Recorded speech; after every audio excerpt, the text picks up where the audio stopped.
Mi nombre es Erika Marcela Cardona Duque, estudiante de especialización en neuropsicología del ámbito educativo, y hoy hablaremos sobre las principales estructuras del sistema nervioso dentro del curso Anatomía y Fisiología del Sistema Nervioso.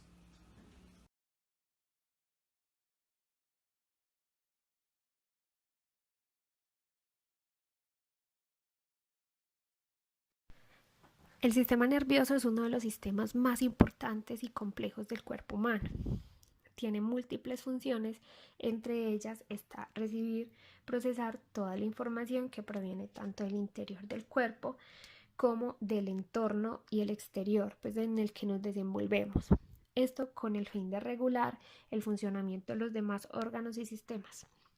Esta acción puede llevarse a cabo de forma directa o en colaboración con el sistema endocrino, mediante la regulación de la liberación de diferentes hormonas. Nuestro sistema nervioso está conformado principalmente por dos tipos de células, las neuronas y las células gliales. La neurona es la célula fundamental encargada de procesar y transmitir la información a través de todo el sistema nervioso. Las células gliales son células que se realizan en función de soporte y protección de las neuronas. Las neuronas no pueden funcionar en esencia de las células gliales. Aunque existen neuronas con diferentes formas, en función del tipo de tarea que llevan a cabo, en general, en una neurona pueden diferenciarse cuatro partes: cuerpo celular o soma, dendritas, axón y botones terminales. Las neuronas tienen unas características que las diferencian de las demás células del cuerpo, pues poseen unas prolongadas y gran longitud y tienen escasa capacidad de regenerarse. Por esta razón, algunas enfermedades neurológicas pueden ser progresivas. El sistema nervioso está dividido en dos partes: sistema nervioso periférico, que está formado por prolongaciones o trayectos nerviosos que salen de la médula espinal hacia los diferentes tejidos, y el sistema nervioso central, formado por el encéfalo, que incluye el cerebro, el cerebelo y el tronco encefálico y la médula espinal. Eh, Podríamos decir que dentro de las principales estructuras del sistema nervioso también se encuentra la corteza cerebral. La corteza cerebral hace referencia al estrato exterior del cerebro. Está conformado por una fina película de tejido nervioso que envuelve la superficie de los hemisferios cerebrales, siendo digamos los primates quienes gozan de una corteza cerebral mucho más desarrollada que el resto de los animales. También tenemos tipos de cerebro, de corteza del cerebro. Si nos basamos tanto en la perspectiva estructural como filogenética de la corteza cerebral, se pueden diferenciar tres diferentes clases. Primero, arquicorteza. Es la parte de la corteza cerebral más antigua, formada por el hipocampo. La corteza es la encargada de aquellas respuestas automáticas y mecanismos fisiológicos y responsables de la supervivencia. La paleocorteza está a medio camino entre las zonas primarias de la corteza cerebral eh, y las más evolucionadas. Esta clase de corteza alberga las terminaciones de las vías olfatorias, encontrándose aquí el cerebro olfatorio de las personas. La isocorteza o neocorteza es la zona de la corteza más reciente y la encargada de los procesos de razonamiento y del pensamiento abstracto. También podríamos decir que la corteza cerebral posee unas capas. Como mencioné anteriormente, la corteza cerebral está formada por capas diferentes de tejidos neuronales, conocido también como materia gris.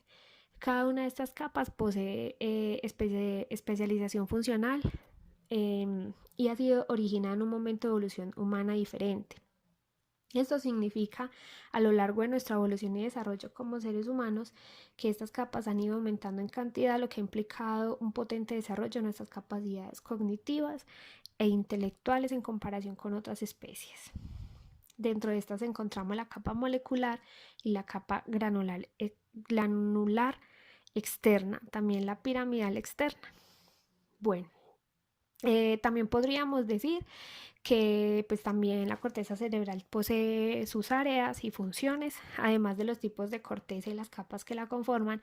La corteza cerebral puede estar dividida según sus diferentes áreas funcionales, es decir, según las funciones o cometidos que se llevan a cabo en una de estas áreas. Teniendo en cuenta esta clasificación, la corteza cerebral puede dividirse en áreas sensitivas, motoras o de asociación. Primero, el área sensitiva. El área sensitiva recibe la información sensorial desde núcleos concretos del tálamo. Esta información es de carácter sensitivo, lo que significa que transporta la información percibida por los diferentes sentidos: la vista, el oído, el olfato, el tacto y el gusto. Esta misma área se puede dividir también en dos áreas sensitivas diferentes: el área sensitiva primaria, la cual posee conexiones directas con los receptores sensitivos periféricos, y las áreas sensitivas secundarias y de asociación, que recibe información sensorial tanto del área de asociación primaria como las de zona inferior del encéfalo. Bueno, tenemos también el área motora. Las zonas encargadas de los mecanismos cerebrales asociados al movimiento corporal están situadas en la porción anterior de ambos hemisferios, es decir, en el lóbulo frontal.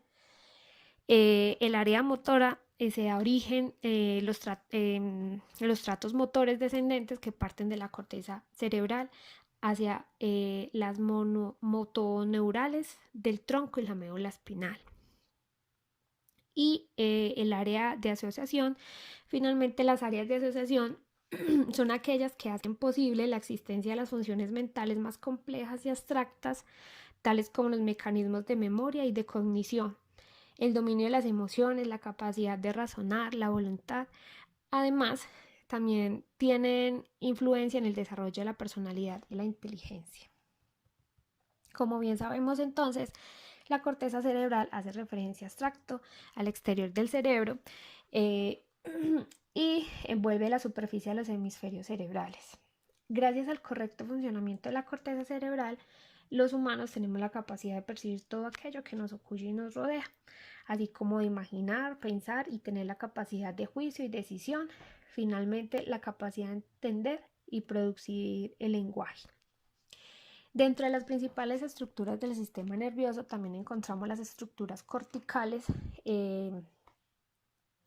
Podríamos decir que se encuentran las áreas sensitivas de asociación, la visual, la olfatoria, y las premotoras y las motoras primarias. Igual también las estructuras subcorticales, encargadas de la inteligencia, el juicio, la conducta, la memoria y el lenguaje. Dentro de estas principales estructuras también encontramos los tálamos, que es una pequeña estructura del cerebro situada encima del tronco del encéfalo y entre la corteza cerebral. Tiene conexiones de nervios extensas a ambos. La función principal del tálamo es transmitir el motor y señales sensoriales a la corteza cerebral, también regular el sueño y la vigilia. Bueno, también encontramos los lóbulos, el lóbulo frontal, que está situado en la parte anterior del encéfalo, y una de sus funciones es controlar movimientos corporales voluntarios.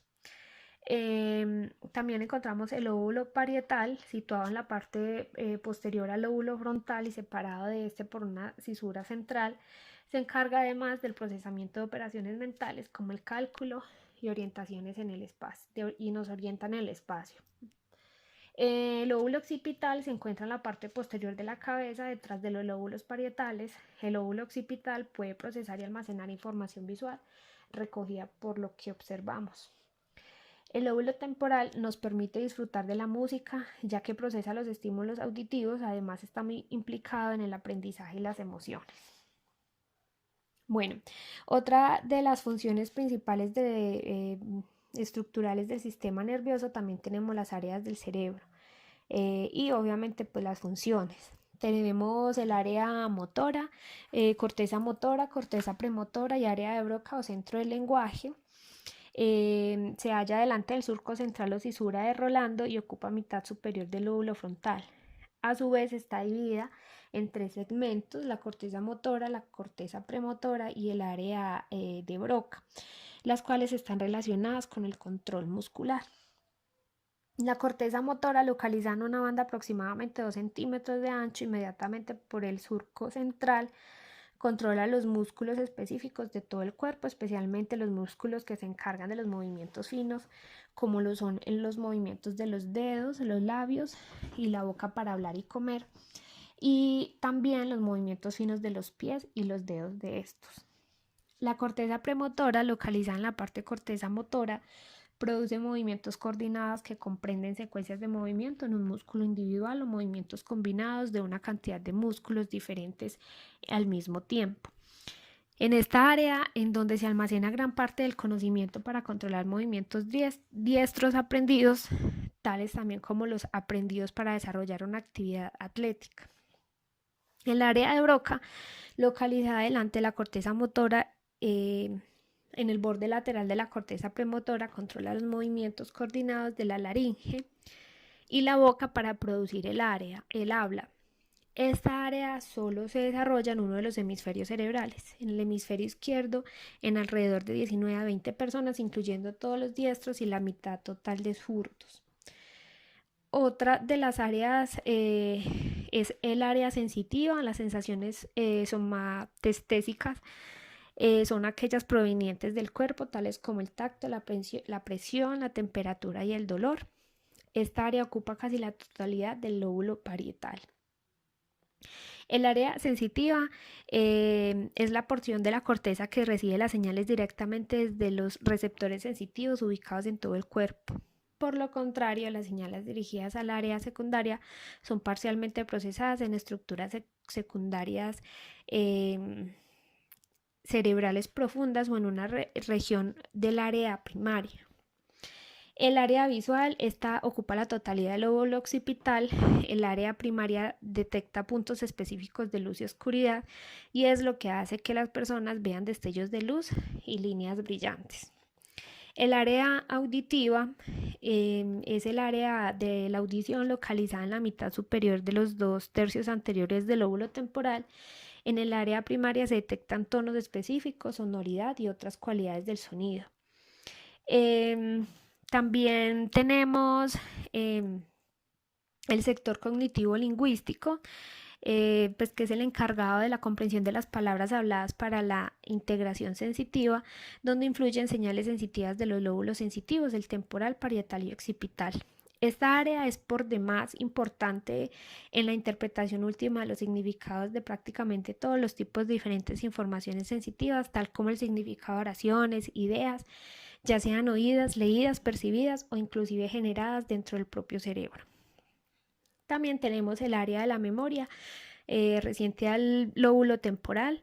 La mitad inferior del lóbulo temporal parece ser principalmente de importancia para el almacenamiento a corto plazo de recuerdos, los que persisten en pocos minutos y en varias semanas.